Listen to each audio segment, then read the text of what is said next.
പിതാവിനും പുത്രനും പരിശുദ്ധ റൂഹായ്ക്കും സ്തുതി. കർത്താവിൽ ഏറ്റവും സ്നേഹമുള്ളവരെയും അതിപരിശുദ്ധവും അനുഗ്രഹവുമായ ഈ ദിവസത്തെ പ്രാർത്ഥനാ യോഗത്തിലേക്ക് എല്ലാ ദൈവമക്കളെയും വളരെ സ്നേഹത്തോടു കൂടെ തന്നെ സ്വാഗതം ചെയ്യുകയാണ്. എല്ലാ ദിവസവും വൈകുന്നേരം 8:30 മണിക്ക് നമുക്ക് ഒരുമിച്ച് ഇങ്ങനെ പ്രാർത്ഥിക്കാൻ കഴിയുന്നത് വലിയ ഭാഗ്യമായിട്ട് ഞാൻ കാണുന്നു. ഇത് ദൈവം നമുക്ക് ചെയ്തു തരുന്ന ഉപകാരമാണെന്ന് കണ്ടുകൊണ്ട് ഈ മിനിസ്ട്രിയിലുള്ള നമ്മുടെ ഈ പ്രാർത്ഥനാ കൂട്ടായ്മയിലുള്ള എല്ലാ ദൈവമക്കളെയും ഈ പ്രാർത്ഥനയിലേക്ക് സ്വാഗതം ചെയ്ത് നമ്മൾ ഒരുമിച്ച് പ്രാർത്ഥിക്കുന്നൊരു കൂട്ടായ്മയാണെന്ന് കണ്ട് സ്നേഹത്തിൽ സഹവർത്തിപ്പാൻ പരിശുദ്ധാത്മാവ് നമ്മെ ഒരുപാട് ബലപ്പെടുത്തിട്ടെന്ന് പ്രാർത്ഥിച്ചുകൊണ്ട് നമുക്ക് ഇന്നത്തെ മീറ്റിംഗ് ആരംഭിക്കാം. എല്ലാവരെയും വളരെ സ്നേഹത്തോടു കൂടെ തന്നെ സ്വാഗതം ചെയ്യുന്നു. നമുക്ക് ഒരുമിച്ച് പ്രാർത്ഥിക്കാം. ദൈവമേ, പിതാവും പുത്രനും പരിശുദ്ധ റൂഹായുമായ ശുദ്ധിയുള്ള ഏകദൈവത്തിൻ്റെ തിരുനാമത്തിൽ എനിക്ക് സ്തുതി. നമ്മുടെ മേൽ തൻ്റെ കരുണയും മനോഗുണവും എന്നേക്കുമുണ്ടായിരിക്കട്ടെ. ആമേൻ. ആകാശവും ഭൂമിയും നിന്റെ സ്തുതി കൊണ്ട് നിറഞ്ഞിരിക്കുന്ന ബലവാനായ ദൈവം തമ്പുരാൻ പരിശുദ്ധൻ പരിശുദ്ധൻ പരിശുദ്ധൻ ഉയരങ്ങളിൽ സ്തുതി. ദൈവമായ കർത്താവിന്റെ തിരുനാമത്തിൽ വന്നവനും വരുന്നവനുമായവൻ വാഴ്ത്തപ്പെട്ടവനാകുന്ന ഉയരങ്ങളിൽ സ്തുതി. ദൈവമേ, നീ പരിശുദ്ധനാവുന്നു. ബലവാനെ, നീ പരിശുദ്ധനാവുന്നു. മരണമില്ലാത്തവനെ, നീ പരിശുദ്ധനാവുന്നു. ഞങ്ങൾക്ക് വേണ്ടി ക്രൂശിക്കപ്പെട്ടവനെ, ഞങ്ങളുടെ മേൽ കരുണയുണ്ടാകണമേ. ദൈവമേ, നീ പരിശുദ്ധനാവുന്നു. ബലവാനെ, നീ പരിശുദ്ധനാവുന്നു. മരണമില്ലാത്തവനെ, നീ പരിശുദ്ധനാവുന്നു. ഞങ്ങൾക്ക് വേണ്ടി ക്രൂശിക്കപ്പെട്ടവനെ, ഞങ്ങളുടെ മേൽ കരുണയുണ്ടാകണമേ. ദൈവമേ, നീ പരിശുദ്ധനാവുന്നു. ബലവാനെ, നീ പരിശുദ്ധനാവുന്നു. മരണമില്ലാത്തവനെ, നീ പരിശുദ്ധനാവുന്നു. ഞങ്ങൾക്ക് വേണ്ടി ക്രൂശിക്കപ്പെട്ടവനെ, ഞങ്ങളുടെ മേൽ കരുണയുണ്ടാകണമേ. ഞങ്ങളുടെ കർത്താവേ, ഞങ്ങളോട് കരുണ ചെയ്യണമേ. ഞങ്ങളുടെ കർത്താവേ, കൃപയുണ്ടായി ഞങ്ങളോട് കരുണ ചെയ്യണമേ. ഞങ്ങളുടെ കർത്താവേ, ഞങ്ങളുടെ ശുശ്രൂഷകളും പ്രാർത്ഥനകളും കൈക്കൊണ്ട് ഞങ്ങളോട് കരുണ ചെയ്യണമേ. ദൈവമേ, നിനക്ക് സ്തുതി. സുഷാവേ, നിനക്ക് സ്തുതി. പാപികളായ അടിയാരോട് കൃപ ചെയ്യുന്ന ശിഹാരാജാവേ, നിനക്ക് സ്തുതി. ബാർക്കുമോർ. സ്വർഗസ്ഥനായ ഞങ്ങളുടെ പിതാവേ, അങ്ങയുടെ തിരുനാമം പരിശുദ്ധമാക്കപ്പെടണമേ. നിന്റെ രാജ്യം വരണമേ. നിന്റെ തിരുവിഷ്ണു സ്വർഗത്തിലെ പോലെ ഭൂമിയിലുമാകണമേ. ഞങ്ങൾക്ക് ആവശ്യമുള്ള ആഹാരം ഇന്ന് ഞങ്ങൾക്ക് തരണമേ. ഞങ്ങളുടെ കടക്കാരോട് ഞങ്ങൾ ക്ഷമിച്ചതുപോലെ ഞങ്ങളുടെ കടങ്ങളും പാപങ്ങളും ഞങ്ങളോട് ക്ഷമിക്കണമേ. പരീക്ഷയിലേക്ക് ഞങ്ങളെ പ്രവേശിപ്പിക്കരുതേ, പിന്നെയോ ദുഷ്ടൻ ഞങ്ങളെ രക്ഷിച്ചുകൊള്ളണമേ. എന്തുകൊണ്ടെന്നാൽ രാജ്യവും ശക്തിയും മൗത്വവും എന്നേക്കും നിനക്കുള്ളതാകുന്നു. ആമേൻ. കൃപ നിറഞ്ഞ മറിയമേ, നിനക്ക് സമാധാനം. ഞങ്ങളുടെ കർത്താവ് നിന്നോടുകൂടെ സ്ത്രീകളിൽ നീ വാഴ്ത്തപ്പെട്ടവളാകുന്നു. നിന്റെ ഉദരഫലമായ കർത്താവായ യേശുമിശിഹ വാഴ്ത്തപ്പെട്ടവനാകുന്നു. ദൈവമാതാവായ വിശുദ്ധ കന്യക മറിയമേ തമ്പുരാനെപ്പറ്റി അമ്മേ, പാപികളായ ഞങ്ങൾക്ക് വേണ്ടി ഇപ്പോഴും എപ്പോഴും ഞങ്ങളുടെ മരണസമയത്തും ദൈവം തമ്പുരാനോട് അപേക്ഷിച്ചുകൊള്ളണമേ. ആമേൻ. കർത്താവ് ഞങ്ങളെ സ്നേഹിക്കുന്ന സ്നേഹത്തിനായിട്ട് നന്ദി പറയുന്നു. ഞങ്ങൾ മഹാപാപികളായിരിക്കുമ്പോൾ തന്നെ സ്വർഗം ചായ്ച്ച് അങ്ങ് ഇറങ്ങി വന്നല്ലോ. അങ്ങയുടെ സ്നേഹം കണ്ടുകൊണ്ട് ഞങ്ങൾ അങ്ങയെ ആരാധിക്കുകയാണ്. ഞങ്ങളുടെ പ്രയാസങ്ങളിലും ഞങ്ങളുടെ വേദനകളിലും ഞങ്ങളെ ആശ്വസിപ്പിക്കുവാൻ അങ്ങേക്ക് കഴിയുമെന്ന് ഞങ്ങൾക്കറിയാം. ഞങ്ങളുടെ ഹൃദയ നൊമ്പരങ്ങളും ഞങ്ങളുടെ സാഹചര്യങ്ങളും യേശുവിൻ്റെ തിരുസന്നിധിയിൽ സമർപ്പിക്കുന്നു. ഞങ്ങൾ നാവ് കൊണ്ട് പറഞ്ഞതായ പാപങ്ങൾ, ഞങ്ങളുടെ തിന്മകൾ, ഞങ്ങളുടെ അശുദ്ധികൾ, ഇവയെല്ലാം കർത്താവ് ഞങ്ങളിൽ നിന്ന് മായ്ച്ച് ഞങ്ങളെ ശുദ്ധി ചെയ്യണമേ എന്ന് ഞങ്ങൾ അങ്ങയുടെ അപേക്ഷിച്ച് പ്രാർത്ഥിക്കുകയാണ്. ഞങ്ങളുടെ മാതാപിതാക്കൾ, ഞങ്ങളുടെ കുടുംബം, ഞങ്ങളുടെ ജോലിയിടങ്ങളെല്ലാം യേശുവിൻ്റെ കാര്യങ്ങൾ സമർപ്പിക്കണം. ദൈവമേ, ഇന്ന് ഞങ്ങൾക്ക് വചനം തെരുമാറാകണമേ. അങ്ങയുടെ ജീവനുള്ള വചനത്തെ ഉൾക്കൊള്ളുവാനും അത് പഠിക്കുവാനും അത് വേണ്ട രീതിയിൽ ധ്യാനിക്കുവാനുമായി ഞങ്ങൾക്ക് വലിയ അഭിഷേകത നൽകണമേ. പരിശുദ്ധാത്മാവായ ദൈവം ഈ മീറ്റിങ്ങിനെ ഇന്ന് നിയന്ത്രിക്കുന്നതിനായിട്ട് ഞങ്ങൾ അങ്ങയെ സ്തുതിക്കുകയാണ്. അങ്ങയുടെ ജീവനുള്ള കരം ഞങ്ങളിൽ നിന്ന് പതിയണമേ എന്ന് പ്രാർത്ഥിക്കുന്നു. എല്ലാ ദൈവമക്കളെയും സമർപ്പിക്കുന്നു. ആശുപത്രികളിൽ അഡ്മിറ്റായിരിക്കുന്ന പ്രിയപ്പെട്ടവർ, അങ്ങേയറ്റമായിരിക്കുന്ന എല്ലാ പ്രിയപ്പെട്ടവരെയും സമർപ്പിച്ച് പ്രാർത്ഥിക്കുന്നു. ദൈവത്തിൻ്റെ തിരുനാമത്തിൽ ഞങ്ങൾ അപേക്ഷിച്ച് തിരുസന്നിധി സമർപ്പിക്കുന്ന വിഷയങ്ങൾക്ക് വേഗത്തിൽ ഉത്തരം തരുന്നത് ഓർത്ത് ദൈവത്തെ സ്തുതിക്കുന്നു. പിതാവിൻ്റെയും പുത്രൻ്റെയും പരിശുദ്ധ റൂഹായുടെയും നാമത്തിൻ്റെ ആമേൻ. സ്നേഹമുള്ളവരെ, ഇന്ന് രാത്രിയുടെ ചിന്തയ്ക്കായിട്ട് നമ്മളെടുക്കുന്ന വേദഭാഗം എബ്രായ ലേഖനം 10-ാം അധ്യായം 24 മുതൽ 25 വരെയുള്ള വാക്യങ്ങൾ ചേർന്ന് വായിക്കാം. ചിലർ ചെയ്യുന്നത് പോലെ നമ്മുടെ സഭായോഗങ്ങളെ ഉപേക്ഷിക്കാതെ തമ്മിൽ പ്രബോധിപ്പിച്ചുകൊണ്ട് സ്നേഹത്തിനും സൽപ്രവർത്തികൾക്കും ഉത്സാഹം വർദ്ധിപ്പിപ്പാൻ അന്യോന്യം സൂക്ഷിച്ചുകൊള്ളുക. നാൾ സമീപിക്കുന്നുവെന്ന് കാണും തോറും അത് അധികമായി ചെയ്യേണ്ടതാകുന്നു. എബ്രായ ലേഖനം 10-ാം അധ്യായം 24 മുതൽ 25 വരെയുള്ള വാക്യങ്ങളാണ് വായിച്ചത്. ഒന്നുകൂടി വായിക്കാം. ചിലർ ചെയ്യുന്നത് പോലെ നമ്മുടെ സഭായോഗങ്ങളെ ഉപേക്ഷിക്കാതെ തമ്മിൽ പ്രബോധിപ്പിച്ചുകൊണ്ട് സ്നേഹത്തിനും സൽപ്രവർത്തികൾക്കും ഉത്സാഹം വർദ്ധിപ്പിപ്പാൻ അന്യോന്യം സൂക്ഷിച്ചുകൊള്ളുക. നാൾ സമീപിക്കുന്നുവെന്ന് കാണും തോറും അത് അധികമായി ചെയ്യുക. നമുക്ക് ഈ വചനത്തെ ധ്യാനിക്കാം. നിങ്ങൾക്കറിയാമല്ലോ, ഞാൻ ഇപ്പോൾ നമ്മുടെ സ്റ്റുഡിയോയിൽ നിന്നല്ല ഈ മീറ്റിംഗ് ചെയ്യുന്നത്. എൻ്റെ അമ്മ ഹോസ്പിറ്റലൈസ്ഡാണ്, വളരെ ക്രിട്ടിക്കലായിട്ട് പോകുന്നു. ഇൻറ്റൻസീവ് കെയർ യൂണിറ്റിലാണ്, വെൻറ്റിലേറ്ററിലാണ്, വളരെയധികം സീരിയസ് ആണ്, സിക്കാണ്. അമ്മയെ ഞാൻ ഹോസ്പിറ്റലിലേക്ക് കൊണ്ടുവരുന്ന ദിവസം നിങ്ങൾക്ക് നമ്മുടെ ചാനലിൽ കാണാൻ കഴിഞ്ഞു. സാങ്കേതിക കാരണങ്ങളാൽ ഇന്ന് പ്രോഗ്രാം നടക്കുന്നില്ല എന്നുള്ളത്. അതിനൊരു റീസൺ ഉണ്ടായിരുന്നു. റീസൺ മറ്റൊന്നുമല്ല പ്രിയപ്പെട്ടവരെ, 1300ഓളം ദിവസം എൻ്റെ വീടിനോട് ചേർന്ന ഒരു റൂമിൽ സ്റ്റുഡിയോ അറേഞ്ച് ചെയ്ത് അവിടെയാണ് നമ്മുടെ ഈ മീറ്റിംഗ് നടത്തിക്കൊണ്ടിരിക്കുന്നത്. Hallelujah, hallelujah. നമ്മൾ 1300ഓളം ദിവസമായിട്ട് നമ്മളിങ്ങനെ മീറ്റിംഗ് ചെയ്ത് പോരുമ്പോൾ അതിന് തൊട്ട് ചേർന്ന് അമ്മ ഈ മീറ്റിങ്ങിൽ പങ്കുചേരുന്നുണ്ട്. അമ്മയ്ക്കറിയാം ഞാൻ അതിലെടുക്കുന്ന താല്പര്യങ്ങളും ഒക്കെ അമ്മയ്ക്കറിയാം. അപ്പോൾ അമ്മയ്ക്ക് വയ്യാതെ വരുമ്പോൾ ഞാൻ അമ്മയോട് ചോദിച്ചു, നമുക്ക് ഹോസ്പിറ്റലിൽ പോകാം എന്ന് പറഞ്ഞപ്പോൾ അമ്മ എന്നോട് പറഞ്ഞ വേട്, മോനെ 8:30 മണിയോടെ നിൻ്റെ പ്രാർത്ഥന കഴിഞ്ഞതിന് ശേഷം നമുക്ക് ഹോസ്പിറ്റലിൽ പോകാമെന്ന് പറഞ്ഞു. അപ്പം അമ്മ അങ്ങനെയാണ് പറഞ്ഞത്. ഞാൻ അമ്മയോട് പറഞ്ഞു, കുറച്ച് കഴിഞ്ഞപ്പോൾ എനിക്ക് മനസ്സിലായി അമ്മയ്ക്ക് വയ്യാതെ വരുവാണെന്ന്. അമ്മയോട് പറഞ്ഞു, അമ്മ പറ്റത്തില്ല, ഇന്ന് പോകണം, ഇന്ന് പ്രയർ മീറ്റിംഗ് ഞാൻ ചെയ്യുന്നില്ല എന്ന് പറഞ്ഞു. അങ്ങനെ ഞാൻ അമ്മയെ ഞാൻ ഹോസ്പിറ്റലിലേക്ക് കൊണ്ടുപോകുമായിരുന്നു. അമ്മ നടന്ന്, ഞാൻ കയ്യിൽ പിടിച്ചു, അമ്മ നടന്ന് എൻ്റെ കാറിൽ വന്ന് കയറി. ഞാൻ അടുത്ത ഹോസ്പിറ്റലിൽ പോയി. അവിടെ നിന്ന് പിന്നെ അമ്മയ്ക്ക് സീരിയസ് ആണെന്ന് മനസ്സിലായപ്പോൾ പിന്നെ ഒരു ആംബുലൻസിൽ എറണാകുളത്തുള്ള ഹോസ്പിറ്റലിലേക്ക് ഷിഫ്റ്റ് ചെയ്യുകയായിരുന്നു. പ്രിയപ്പെട്ടവരെ, അതിനുശേഷം നമ്മളിപ്പോൾ ഹോസ്പിറ്റലിനടുത്ത് അമ്മയോട് ചേർന്നിരുന്നിട്ടാണ് ഈ മീറ്റിംഗ്സ് എല്ലാം ചെയ്യുന്നത്. ഞാൻ അമ്മയെ ഓർത്ത് പ്രാർത്ഥിക്കുന്നു, ബലഹീനമായ തെറ്റുകുറ്റങ്ങളെല്ലാം ക്ഷമിക്കപ്പെടുവാനും എൻ്റെയും കുടുംബത്തിൻ്റെയും അമ്മയുടെയും ഞങ്ങളുടെ എല്ലാവരുടെയും പാവങ്ങൾ ദൈവം ക്ഷമിച്ച് അനുഗ്രഹമാകാൻ നിങ്ങളുടെ പ്രാർത്ഥനയെ ചോദിക്കുന്നു. ഇന്നലെ അച്ഛനൊക്കെ വന്ന് പ്രാർത്ഥിച്ചിട്ടുണ്ടായിരുന്നു. ഞാനിത് സന്ദർഭവശാൽ പറഞ്ഞതിനൊരു കാരണമുണ്ട്, മറ്റൊന്നുമല്ല. വായിച്ച വാക്യം ഞാനിത് വേദപുസ്തകമെടുത്ത് പ്ലാൻ ചെയ്തതല്ല, വന്ന വാക്യം ഞാനെടുത്ത് പ്രിപ്പയർ ചെയ്യുകയായിരുന്നു. പ്രിയപ്പെട്ടവരെ, അമ്മ എന്നോട് പറഞ്ഞത് പ്രസംഗം ഉപേക്ഷിക്കേണ്ട, അത് കഴിഞ്ഞിട്ട് തന്നെ ഹോസ്പിറ്റലിൽ പോയാൽ മതി എന്നാണ്. അതെന്നെ ഏറെ സന്തോഷിപ്പിക്കുന്നു. ഞാനത് ചെയ്തില്ല എങ്കിൽ തന്നെയും വായിച്ച വാക്യം അതിനോട് ചേർന്ന് വരുന്നു. ചിലർ ചെയ്യുന്നത് പോലെ നമ്മുടെ സഭായോഗങ്ങളെ ഉപേക്ഷിക്കാതെ തമ്മിൽ പ്രബോധിപ്പിച്ചുകൊണ്ട് സ്നേഹത്തിന് സൽപ്രവൃത്തിക്കും ഉത്സാഹം വർദ്ധിപ്പിപ്പാൻ സൂക്ഷിച്ചുകൊള്ളുക. പ്രിയപ്പെട്ടവരെ, എന്തിനു വേണ്ടിയിട്ടാണ് നമ്മൾ ഈ സഭായോഗം, അതായത് കൂട്ടായ്മ ആവശ്യമായി വരുന്നത്? ഇവിടെ തന്നെ നമുക്കറിയാം, നമ്മുടെ ജീവിതത്തെ വഴിതെറ്റിക്കാനായിട്ട് ഒരുപാട് മേഖലകൾ നമ്മുടെ ചുറ്റുപാടുമുണ്ട്. നോക്കൂ, എബ്രായ ലേഖനം 3-ാം അധ്യായം 13-ാം വാക്യം വായിക്കുമ്പോൾ നമുക്ക് കാണാനായിട്ട് കഴിയുന്ന ഒരു കാര്യമുണ്ട്. നിങ്ങൾ ആരും പാപത്തിൻ്റെ ചതിയാൽ കഠിനപ്പെടാതിരിക്കേണ്ടതിന് ഇന്ന് എന്ന് പറയുന്നിടത്തോളം നാൾ അന്യോന്യം പ്രബോധിപ്പിച്ചുകൊള്ളുക.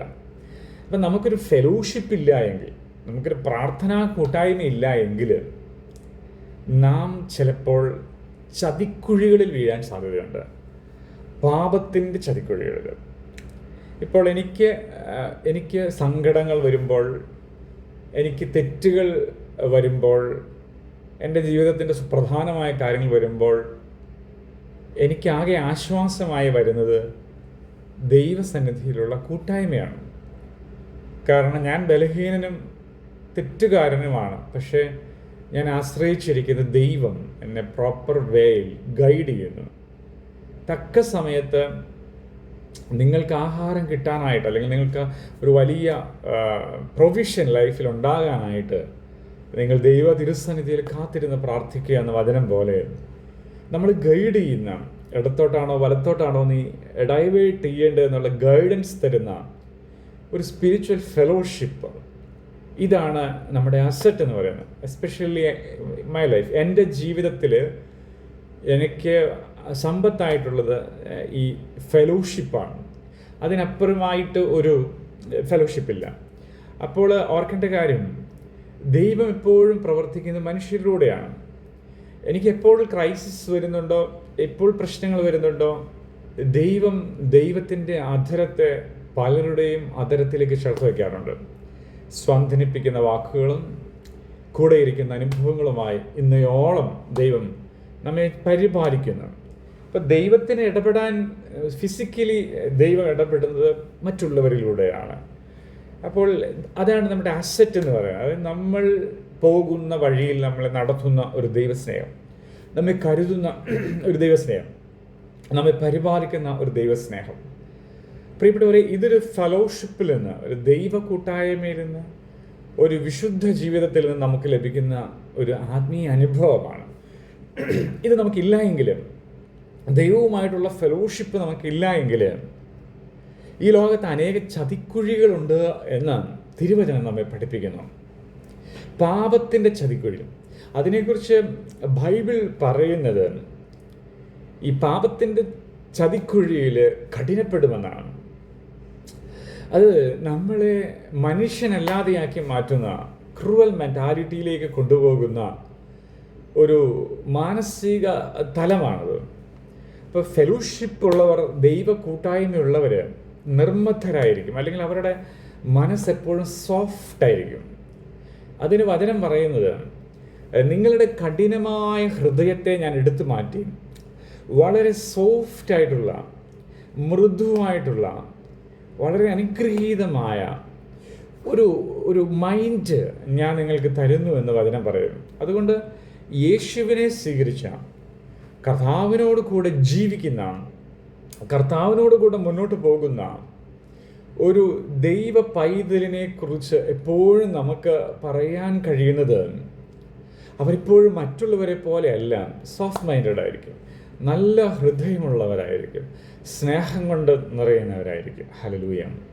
പ്രിയപ്പെട്ടവരെ, നമുക്ക് വളരെയധികം പ്രോത്സാഹനം നൽകുന്ന ഒരു ചിന്തയാണല്ലോ. അതുകൊണ്ട് ലോകത്ത് ഇങ്ങനെ ഒരുപാട് ചതിക്കുഴികൾ നിലകൊള്ളുമ്പോൾ നമ്മൾ ഓർക്കേണ്ട ഒരു കാര്യമാണ്, നമ്മുടെ ജീവിതത്തിൽ തീർച്ചയായിട്ടും നമുക്ക് ഒരു ഫെലോഷിപ്പ് ഉണ്ടെങ്കിൽ, ഒരു റിയൽ ഫെലോഷിപ്പ് ഉണ്ടെങ്കിൽ, പ്രിയപ്പെട്ടവരെ, റിയൽ ഫെലോഷിപ്പിൽ നമ്മുടെ ഹൃദയം കഠിനപ്പെടാതെ ദൈവം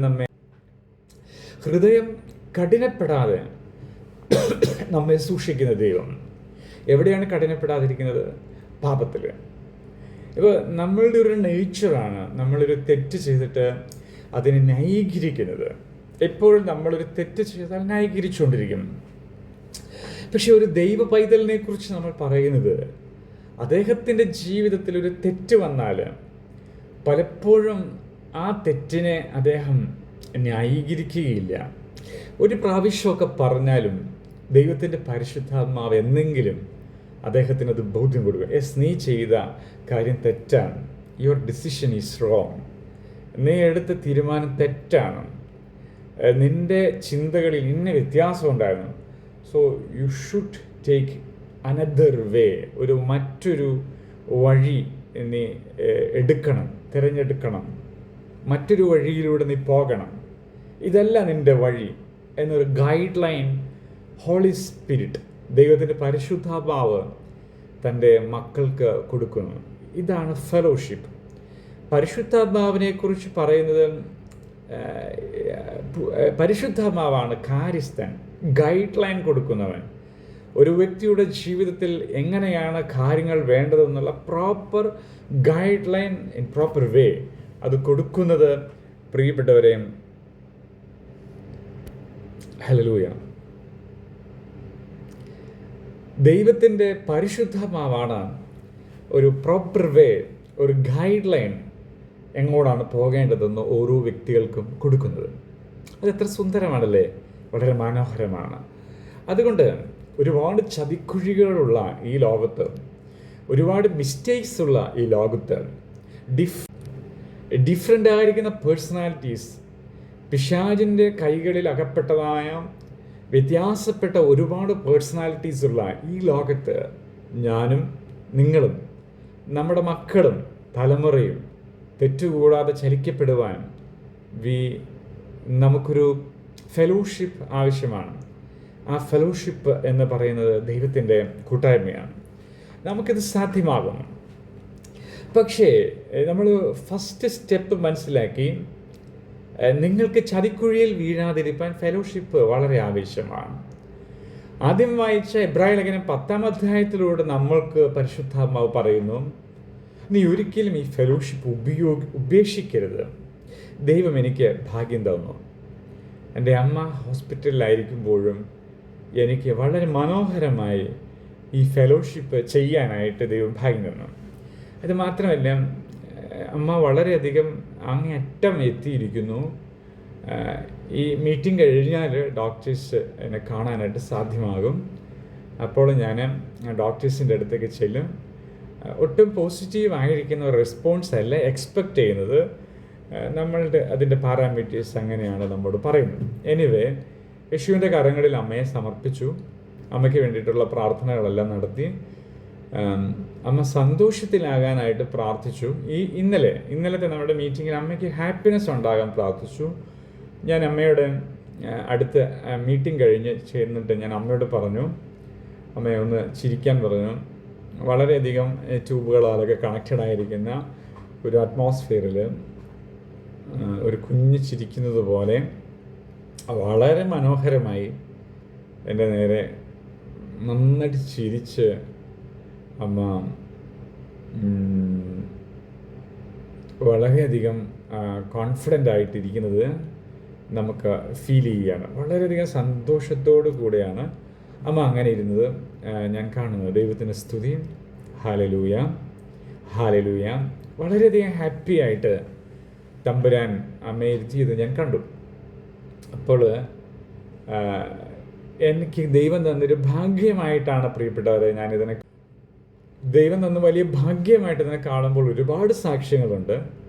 ആ സാക്ഷ്യങ്ങളൊക്കെ ഒരുപാട് എക്സ്പീരിയൻസ്, ഒരുപാട് ചിന്തകൾ നമ്മിലേക്ക് പകർന്നു നൽകുന്ന ഒരു ദൈവികമായ അനുഭവം തന്നെയാണ്. ദൈവത്തെ നമുക്ക് സ്തോത്രം ചെയ്യാം. ഒന്ന് പറയാമോ എന്നോടൊപ്പം? Hallelujah, hallelujah, hallelujah. പ്രിയപ്പെട്ടവരെ, അപ്പം ചിലർ ചെയ്യുന്നത് പോലെ സഭായോഗങ്ങൾ ചിലർ ചെയ്യുന്നത് പോലെ പ്രെയർ മീറ്റിംഗ്സ് ഉപേക്ഷിക്കാതിരിക്കുക. അത് അങ്ങനെ ചെയ്യാനായിട്ട് എനിക്ക് ദൈവം ഭാഗ്യം തന്നു. എനിക്ക് അമ്മയോടുള്ള ഒരു ഫെലോഷിപ്പ് കൂടെ എനിക്ക് ഫീൽ ചെയ്യുന്നു. എന്തെങ്കിലും തെറ്റുകുറ്റങ്ങളൊക്കെ സംഭവിച്ചിട്ടുണ്ടെങ്കിൽ ഇൻ വേർഡ്സ്, നമ്മുടെ വാക്കുകളിലൂടെ പ്രവൃത്തികളിലൂടെ അമ്മയുടെ ജീവിതത്തിലുള്ള കാര്യങ്ങളിലെല്ലാം ഇന്നലെ അച്ഛൻ വന്ന് പ്രാർത്ഥിച്ചു. അതിനെല്ലാം വേണ്ടി ഈ സമയത്ത് നിങ്ങളോട് ഒരുമിച്ച് ഞാനും പ്രാർത്ഥിക്കുന്നു. നിങ്ങളോട് ഞാൻ പ്രാർത്ഥന ചോദിക്കുന്നു. ദൈവത്തെ സ്തുതിക്കുന്നു. നമുക്ക് ഈ ലോകത്തുള്ള ചതിക്കുഴികളിൽ നിന്ന് അവിടെ നിന്ന് നമുക്ക് സേവ് ചെയ്യാനായിട്ട് സാധ്യമാണ്. അമ്മയെ ശുശ്രൂഷിക്കുന്ന ഡോക്ടേഴ്സും അവരൊക്കെ എന്നോട് സംസാരിക്കുമ്പോൾ എൻ്റെ വീട്ടിലുള്ള ആളുകൾ എന്നോട് സംസാരിക്കുന്നത് പോലെ തന്നെ അത്ര ക്ലോസ്ഡ് ആയിട്ട് സംസാരിക്കുന്നു. ഞാൻ ആദ്യമായിട്ട് കണ്ടു ഒരു ഡോക്ടർ കരയുന്നൊരു ഫീൽ വന്നത്. അത് സ്പിരിച്വൽ റിലേഷൻഷിപ്പ് അവിടെ ഫോം ചെയ്യുമായിരുന്നു. കാരണം ഞാൻ ഇന്നലെ മീറ്റിംഗ് കഴിഞ്ഞിട്ടാണ് ഡോക്ടറുടെ അടുത്ത് ചെന്നത്. മീറ്റിംഗ് അവരുടെ കൗൺസിലിംഗ് ചെന്നു. അപ്പോൾ കമ്മ്യൂണിക്കേഷൻ നടക്കുമ്പോൾ ഡോക്ടറുടെ ഫേസ് മാറുന്നു. ഡോക്ടറുടെ വീട്ടിലുള്ള ഒരാളെന്ന രീതിയിൽ സംസാരിച്ചു കൊടുക്കണം. ഞാൻ ദൈവത്തെ മഹത്വപ്പെടുത്തുന്നു. കാരണം എങ്ങനെ ഒരു പരിചയമില്ലാത്തൊരു ഡോക്ടർ നമുക്ക് അത്ര ക്ലോസ്ഡ് ആയിട്ട് വരുന്നു this is A gift of God. യേശുവിൻ്റെ ദൈവത്തിൻ്റെ ഒരു സമ്മാനമാണത്. ഇതുകൊണ്ടാണ് ഞാൻ പറഞ്ഞത്, അനേക ചതിക്കുഴികൾ നമ്മുടെ മുമ്പിലുള്ളപ്പോൾ നമ്മളെ ഗൈഡ് ചെയ്യാനായിട്ട്, നമ്മളെ പ്രോപ്പർ വേ കൊണ്ടുപോകാനായിട്ട് ഒരു ദൈവത്തിൻ്റെ സാന്നിധ്യം നമ്മുടെ ചുറ്റുപാടും വന്നു ചേരുന്നത് നമുക്ക് കാണാനായിട്ട് സാധ്യമാകുന്നു. ദൈവത്തെ സ്തുതിക്കുന്നു. അതുകൊണ്ട് ഉപേക്ഷിക്കാതിരിക്കുക. ഇതുവരെയും ദൈവം ആ ഭാഗ്യം നമുക്ക് നൽകുകയാണ്. സെക്കൻഡ് സ്റ്റെപ്പ് എന്ന് പറയുക, നമുക്ക് മനസ്സിലായി ചതിക്കുഴിയിൽ നിന്ന് രക്ഷപ്പെടാൻ നീ ദൈവത്തിൻ്റെ കൂട്ടായ്മ ആചരിക്കുക. രണ്ടാമത്തെ സ്റ്റെപ്പിലേക്ക് വരുമ്പോൾ ഓർക്കുക, നീ ഉപേക്ഷിക്കരുത്. നമുക്ക് എല്ലാവർക്കും തന്നെ ഇത് ഫോളോ ചെയ്യാൻ പറ്റുന്നു. പ്രബോധിപ്പിക്കുക. നമ്മൾ വളരേണ്ടിയിരിക്കുന്നു. ഞാൻ ഉൾപ്പെടെ വളരെയധികം ചെറിയ മനുഷ്യനാണ്, ഒരുപാട് ബലഹീനതകളുണ്ട്. അപ്പോൾ തന്നെ നമുക്കുടെ സെക്കൻഡ് അഡ്വൈസാണ്, നമുക്ക് വ്യക്തമായ സ്പിരിച്വൽ അവെയർനെസ് നേടിക്കൊണ്ട്, സ്പിരിച്വൽ അവെയർനെസ് മാത്രമല്ല, സ്പിരിച്വലാണ് അതും, നമുക്ക് കിട്ടാവുന്ന അറിവുകളെല്ലാം കോർത്തിണക്കിക്കൊണ്ട് ഓരോ മനുഷ്യരെയും ആത്മീയവും ഭൗതികവുമായി പ്രബോധിപ്പിക്കുവാനുള്ള ഒരു ആത്മീയ നൽവരത്തിന് വേണ്ടി പ്രാർത്ഥിക്കണമെന്നാണ് അതിൻ്റെ ഉൾവശം നമ്മോട് സംഭാഷിക്കുന്നത്. പ്രബോധിപ്പിച്ചുകൊണ്ട് സ്നേഹത്തിനും, ദൈവത്തിൻ്റെ സ്നേഹത്തിനും. സെക്കൻഡ് സ്റ്റെപ്പ് സൽപ്രവൃത്തികൾക്കും. അപ്പോൾ നമ്മൾ ഒരു സ്നേഹം കൂട്ടായ്മയിൽ പ്രബോധിപ്പിക്കുന്നു, ഒരു സ്നേഹം പങ്കുവെക്കുന്നു. അതിനുശേഷം നമ്മൾ നല്ല കാര്യങ്ങൾ ചെയ്യാനായിട്ട്, അത് ലോകം ചെയ്യുന്നത് പോലെ ആകാതിരിക്കട്ടെ, മറ്റുള്ളവരോട് പറയാതെ, വലം കൈ ചെയ്യുന്നത് ഇടം കൈ അറിയാതെ നമുക്ക് നല്ല കാര്യങ്ങൾ ചെയ്യാനുള്ള ഒരു കൂട്ടായ്മ കൂടി ഉണ്ടാകണമെന്നുള്ളത് ദൈവത്തിൻ്റെ പരിശുദ്ധാത്മാവ് നമ്മെ പഠിപ്പിക്കുന്ന ഒരു കാര്യമാണ്. ഉത്സാഹം വർദ്ധിപ്പിപ്പാൻ അന്യോന്യം നിങ്ങൾ സൂക്ഷിച്ചുകൊള്ളുക. വളരെയധികം ഇമ്പോർട്ടൻസ് കൊടുത്തുകൊണ്ടാണ്, സൂക്ഷ്മതയോടുകൂടെ ഓരോ വ്യക്തികളിലും ഈ റിയൽ ഫെലോഷിപ്പ്, ദൈവവുമായിട്ടുള്ള ബന്ധമുണ്ടോ എന്ന് വളരെ കൃത്യമായ രീതിയിൽ ശോധന ചെയ്ത് നോക്കേണ്ട ഒരു റെസ്പോൺസിബിലിറ്റി നമ്മുടെ ജീവിതത്തിൽ ഉണ്ട് എന്നുള്ളതാണ് വാസ്തവം. ദൈവത്തെ നമുക്ക് ഒരുമിച്ചൊന്ന് സ്തോത്രം ചെയ്യാം. എല്ലാവരും ഒന്ന് പറയാമോ? Hallelujah, hallelujah. അപ്പോൾ നമ്മുടെ ജീവിതത്തിൽ അത് വളരെയധികം വർദ്ധിച്ചു വരുന്നതായി കാണാൻ കഴിയും. നോക്കൂ, ഫെലോഷിപ്പ് ആവശ്യമാണെന്ന് പറഞ്ഞു, ചതിക്കുഴികളെ കുറിച്ച് പറഞ്ഞു, പ്രബോധനത്തെക്കുറിച്ച് പറഞ്ഞു, സ്നേഹത്തെക്കുറിച്ച് പറഞ്ഞു, സൽപ്രവൃത്തിയെക്കുറിച്ച് പറഞ്ഞു. ഇനി ഇതിനകത്തുള്ള ഒരു ഉത്സാഹം, നമുക്ക് പ്രാർത്ഥനാ യോഗങ്ങൾ വയ്ക്കാനും പ്രാർത്ഥിക്കാനും ഒരുമിച്ചിരിക്കാനൊക്കെ ഉള്ളൊരു ഉത്സാഹം, അത് പരസ്പരം വർദ്ധിപ്പിക്കാൻ കൂടി ഈ ലേഖനം നമ്മൾ പറയുന്നുണ്ട്. എബ്രായ ലേഖനം 10-ാം അധ്യായം 24-25 അത് പറയുന്നത്, നിങ്ങൾ അന്യോന്യം സൂക്ഷിച്ചുകൊള്ളുക. എന്തിനു വേണ്ടി? സൽപ്രവൃത്തികൾക്കും, അതായത് പ്രബോധിപ്പിച്ചുകൊണ്ട് സ്നേഹത്തിനും സൽപ്രവൃത്തികൾക്കും ഉത്സാഹം വർദ്ധിപ്പിക്കാൻ. അപ്പോൾ ഈ ഫെലോഷിപ്പും അതിനോടൊപ്പം ചെയ്യുന്ന നന്മകൾക്കും ഉത്സാഹം വർദ്ധിക്കുവാൻ വേണ്ടിയും നമ്മൾ അന്യോന്യം ഇങ്ങനെ പ്രബോധിപ്പിക്കണം എന്നുള്ള ഒരു ഡിവൈൻ തോട്ട് അത് ദൈവം നമുക്ക് പകർന്നു നൽകുകയാണ്. ദൈവത്തെ നമുക്ക് ഒരുമിച്ചൊന്ന് സ്തോത്രം ചെയ്യാം. ഹല്ലേലൂയ. അപ്പോൾ അത് നമുക്കൊരു സോഫ്റ്റ് മൈൻഡായിട്ടുള്ളൊരു അവസ്ഥയിലേക്ക് നമ്മെ കൊണ്ടുവരുന്നു. ഇനി നോക്കൂ, ആളുകൾ ചോദിക്കുന്നു, എന്തിനാണ് ഫെലോഷിപ്പ്? ഒരുമിച്ച് ഇരുന്ന് പ്രാർത്ഥിക്കുന്നത് എന്തിനാണ്? പലയിടങ്ങളിലായിട്ട് പ്രാർത്ഥിച്ച പോരെ? നോക്കുക, മത്തായി ശ്ലീഹായുടെ സുവിശേഷം 18-ാം അധ്യായം 20-ാമത്തെ വാക്യം, 2-3 പേർ എൻ്റെ നാമത്തിൽ എവിടെ കൂടി വരുന്നോ അവിടെയൊക്കെയും അവരുടെ നടുവിൽ ഞാനുണ്ട് എന്ന് യേശു പറയുകയാണ്. സോ തമ്പുരാൻ്റെ ഈ വലിയ ഫെലോഷിപ്പിന് വേണ്ടിയിട്ട് തമ്പുരാൻ നമ്മുടെ മധ്യേ വരാനുള്ള ഒരു ഇടമാണ് നമ്മൾ കൂടിയിരിക്കുന്നത് എന്നുള്ള ബോധ്യത്തോടുകൂടെ നമ്മൾ ഈ കൂട്ടായ്മയെ കാണണമെന്നുള്ളതാണ്. സോ നമ്മൾ അന്യോന്യം പ്രബോധിപ്പിക്കാൻ വേണ്ടി കൂട്ടായ്മയ്ക്ക് വരുന്നു എന്നുള്ള തോട്ട് ഷെയർ ചെയ്തു. അതല്ല, ആക്ച്വലി ഞാൻ എപ്പോൾ നമ്മൾ ഒരുമിച്ച് കൂടുന്നുവോ അപ്പോൾ ദൈവത്തിൻ്റെ സാന്നിധ്യമുണ്ട്, യേശുവിൻ്റെ സാന്നിധ്യമുണ്ട്, ദൈവത്തിൻ്റെ ഒരു വലിയ കൃപ ദൈവത്തിൻ്റെ വലിയ സാന്നിധ്യം നമുക്ക് കാണാനായിട്ട് സാധ്യമാവുകയാണ്. ദൈവത്തെ നമുക്ക് സ്തോത്രം ചെയ്യാം. പറയുന്നില്ല ഒരു ഹല്ലേലൂയ, ഹല്ലേലൂയ. എല്ലാവരും പറയാമോ? Hallelujah, hallelujah, hallelujah. അപ്പോൾ യേശുവിനെയാണ് നാം ഓരോ കൂട്ടായ്മകളിലും കാണുന്നതും മനസ്സിലാക്കുന്നതും ഉൾക്കൊള്ളുന്നതും സ്നേഹിക്കുന്നതും ജീവിതത്തിലേക്ക് ക്ഷണിക്കുന്നതും ഹൃദയത്തിൽ എടുക്കുന്നതും. അതുകൊണ്ടാണ് ഫെലോഷിപ്പിൻ്റെ ഇമ്പോർട്ടൻസ് ഹൈ ആയി വരുന്നത്. ഇനി നോക്കൂ, 1 തെസ്സലോനിക്കർ 5-ാം അധ്യായം 11-ാമത്തെ വാക്യം വായിക്കുമ്പോൾ അവിടെ ശ്ലീഹ ഒരിക്കൽ കൂടി മറ്റൊരു സഭയോടായി പറയുകയാണ്, ആകയാൽ നിങ്ങൾ ചെയ്യുന്നത് പോലെ അന്യോന്യം പ്രബോധിപ്പിച്ചും തമ്മിൽ ആത്മീയ വർധന വരുത്തിയും പോരുവൻ. എബ്രായ ലേഖനം 10-ാം അധ്യായത്തിൽ നമ്മൾ സൽപ്രവൃത്തിക്കും സ്നേഹത്തിനും ഒക്കെ ഒരു ഇമ്പോർട്ടൻസ് വരുവാൻ വേണ്ടി നിങ്ങളുടെ കൂട്ടായ്മ കാരണമാകട്ടെ എന്ന് പറയുന്നു. യേശുവിൻ്റെ സാന്നിധ്യമുള്ളത് കൊണ്ട് കൂട്ടായ്മ ഉണ്ടാകട്ടെ എന്ന് മത്തായി ശ്ലീഹയുടെ സുവിശേഷത്തിൽ പറയുന്നു. ദെൻ ഡിഫറെൻ്റ് ആയിട്ടുള്ള ഒരു തോട്ടാണ് തെസ്സലോനിക്ക ലേഖനം 1 തെസ്സലോനിക്കയിൽ 5-ാം അധ്യായം 11-ാമത്തെ വാക്യം പറയുന്നു. നിങ്ങൾക്ക് സ്പിരിച്വലായി ആത്മീയമായിരിക്കുന്ന വർധനവ് ഉണ്ടാകുവാൻ ആത്മീയമായ കൂട്ടായ്മ ആവശ്യമാണ്. നമ്മൾ എപ്പോഴെങ്കിലും കൂട്ടായ്മ നിർത്തിക്കളയുമ്പോൾ നമുക്ക് പെട്ടെന്ന് തോന്നും മനസ്സിലാവില്ല.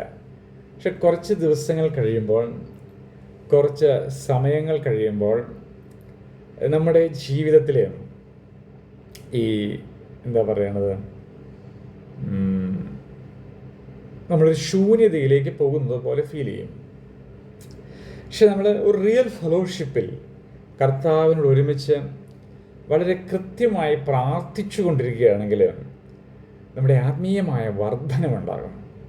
ആത്മീയമായ വർധനവെന്ന് പറയുന്നത് മാനസികമായ ഒരു വിഭ്രാന്തിയൊന്നുമല്ല, മറിച്ച് ആത്മീയമായ വർധനവെന്ന് പറയുന്നത് നമ്മുടെ ജീവിതത്തിൽ നാം ഉൾക്കൊള്ളേണ്ടത് പരിശുദ്ധാത്മാവിൽ സന്തോഷവും സമാധാനവുമാണ്.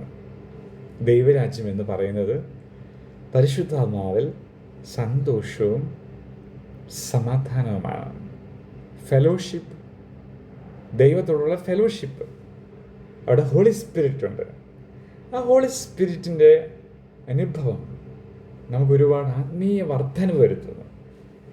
ആത്മീയമായി നാം വർദ്ധിച്ചു വരുമ്പോൾ നമ്മുടെ ജീവിതത്തിൽ നമുക്ക് ഇരുട്ടിൻ്റെ അനുഭവങ്ങളിൽ വെളിച്ചം ദർശിക്കാൻ കഴിയും. ഇരുട്ടിൻ്റെ അനുഭവങ്ങളിൽ പ്രകാശം കാണാൻ കഴിയും.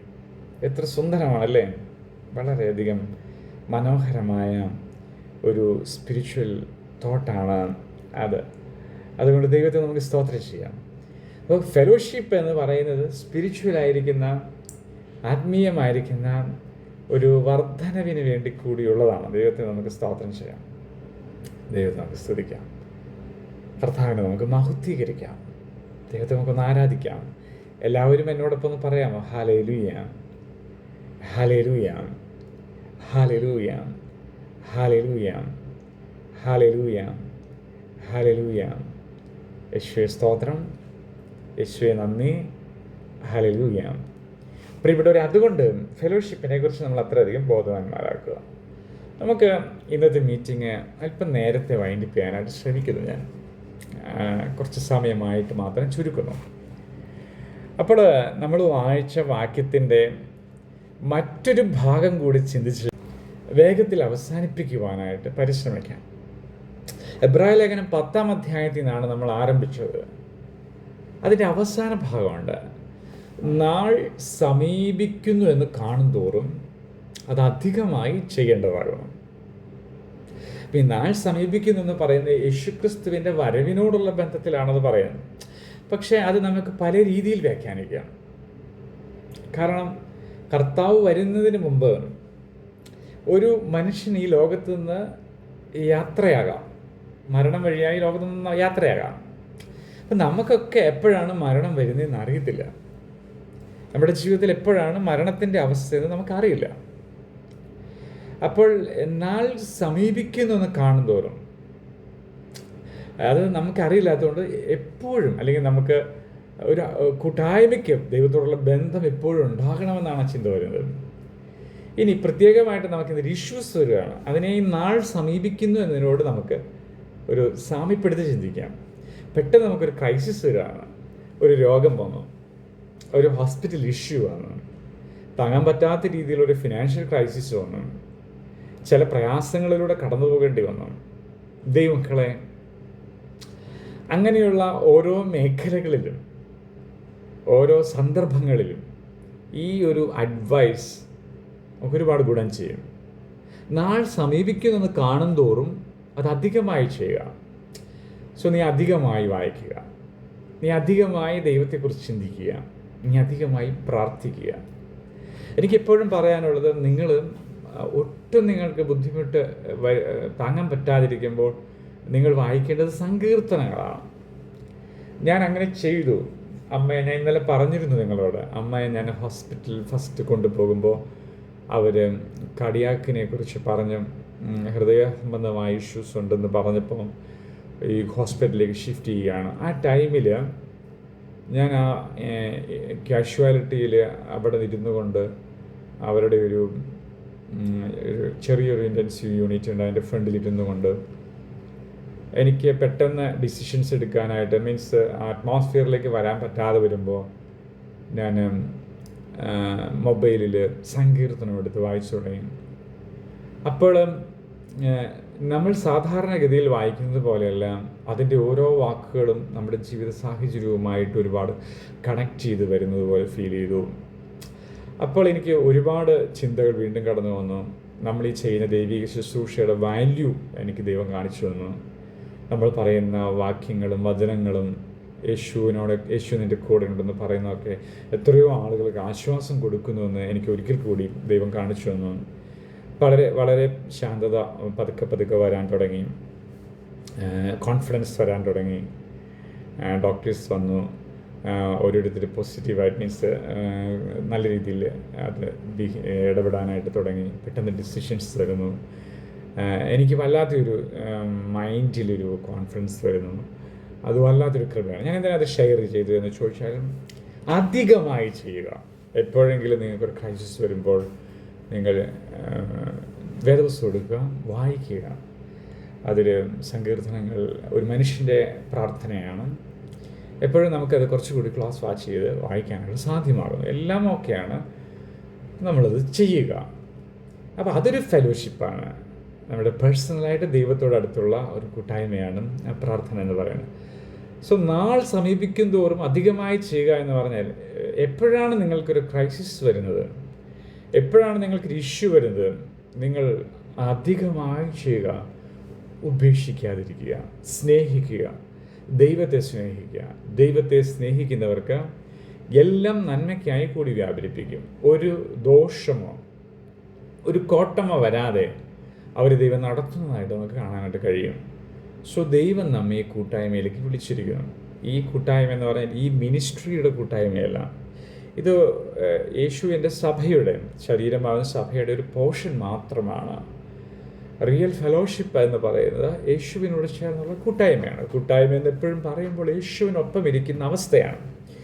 അതുകൊണ്ട് ദൈവമക്കളെ, നമുക്ക് പ്രാർത്ഥിക്കാൻ ഒരുങ്ങാം.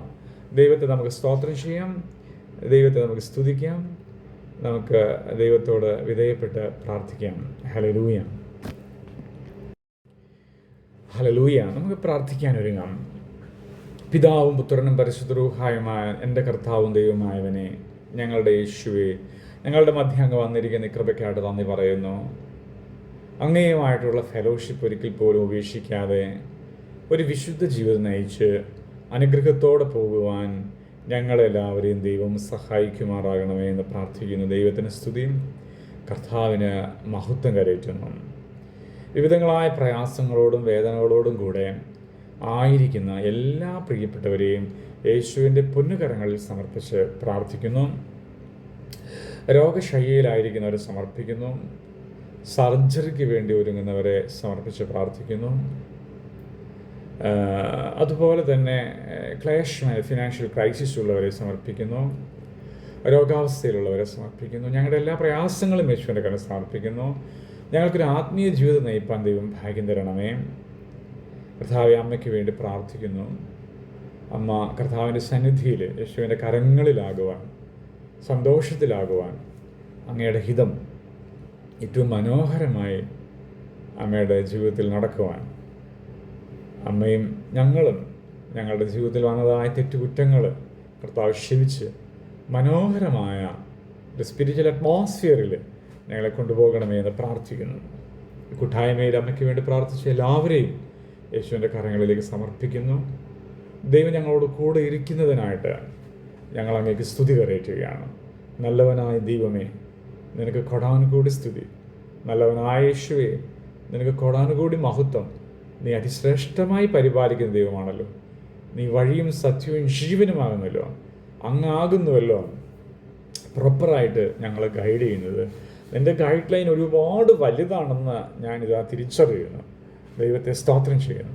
ഞങ്ങളുടെ കുഞ്ഞുങ്ങളെയും പ്രിയപ്പെട്ടവരെയും മക്കളെയും എല്ലാം യേശുവിൻ്റെ പൊന്നുകരങ്ങളിലേക്ക് ഏൽപ്പിച്ചു വെച്ച് പ്രാർത്ഥിക്കുകയാണ്. ദൈവത്തിൻ്റെ സ്നേഹത്തിനും കരുതലിനുമായി ഞങ്ങളങ്ങേ ആരാധിക്കുന്നു.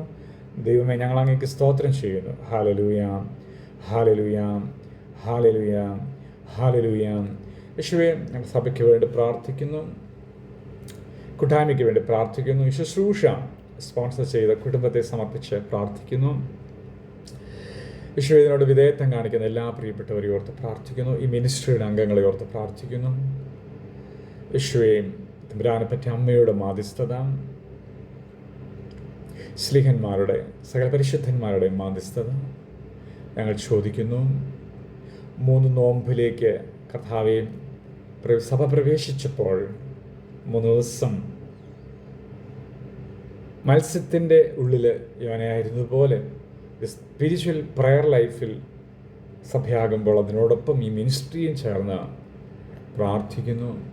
കർത്താവെ, ഞങ്ങളുടെ ജീവിതം യോനയുടെ മൈൻഡ് ദേവാലയത്തെ നോക്കി പ്രാർത്ഥിച്ച് പവർഫുള്ളായതുപോലെ ഞങ്ങളും പവർഫുള്ളാകുവാൻ യേശുവിൻ്റെ സ്നേഹത്തിൽ ഞങ്ങൾ കണ്ട് പ്രാർത്ഥിക്കുന്നു.